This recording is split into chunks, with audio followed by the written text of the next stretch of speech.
Hello, I'm Dr. A.L. Gill, and I welcome you to this session on prayer, bringing heaven to earth. In Luke chapter 11, beginning in verse 1, it says that it came to pass as he was praying, that is, as Jesus was praying, in a certain place, that when he ceased, that one of his disciples said to him, Lord, teach us to pray, as John also taught his disciples.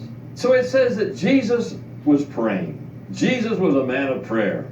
No matter how busy he was in his daily life, he took time every day to get alone with his Father. If he had to go up on a mountainside to get away to pray, he took time to pray. Many people today say, I'm just too busy to pray. But none of us are more busy than Jesus was. The crowds were pressing around him all day long.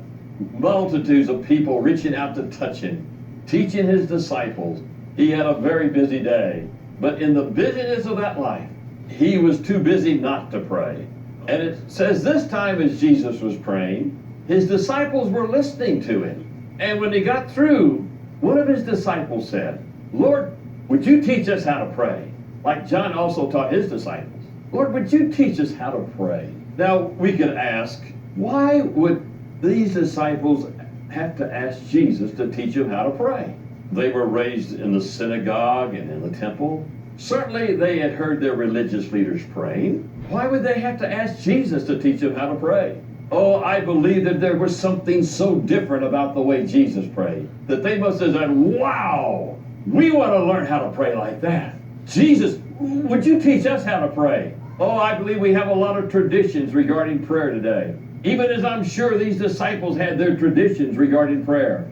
One time we were expanding our kitchen, and to expand the kitchen, we had to tear down a wall. And so as we began to tear down that wall, the first thing we did was beat all the plaster off of the wall, and there inside of that wall was these timbers held together with big, long, rusty nails. They were big, long, rusty nails. They'd been in there a long time. But the only way to get the wall down was to pull out those long, rusty nails.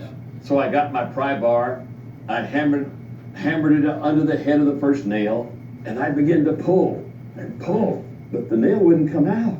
It'd been in there a long time. It's a big, long, rusty nail.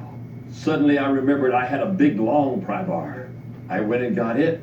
I hammered it under the head of the first nail. I get out on the end of the pry bar, and I begin to pull. And that big, long, rusty nail finally came out. I hammered it up under the head of the next nail. I got out on the end. I began to pull.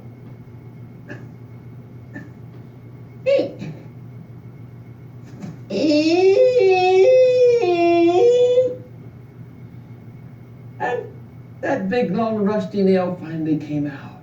Oh, those rusty nails had been in there a long time. They didn't want to come out. They came out like demons. They were screaming.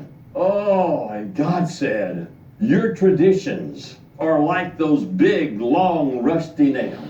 They've been in there a long time. They don't want to come out. But these disciples said, Lord Jesus, we want to learn how to pray like you pray. And how many of you know that if we're going to have Jesus teach us how to pray, we need to pull out some of those traditions that we've had about prayer and ask Jesus to teach us how to pray.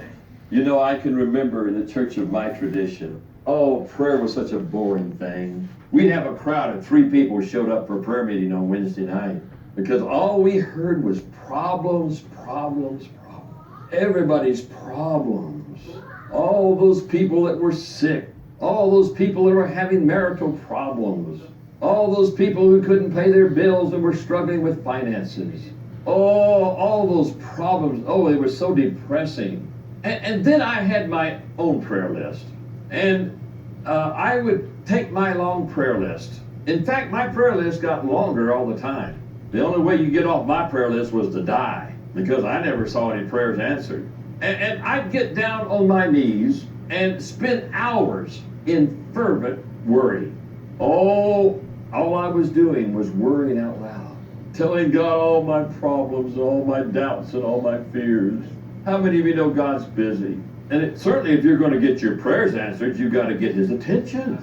Yeah, I think if you're going to get his attention, it helps if you get in front of a mirror and practice looking pitiful.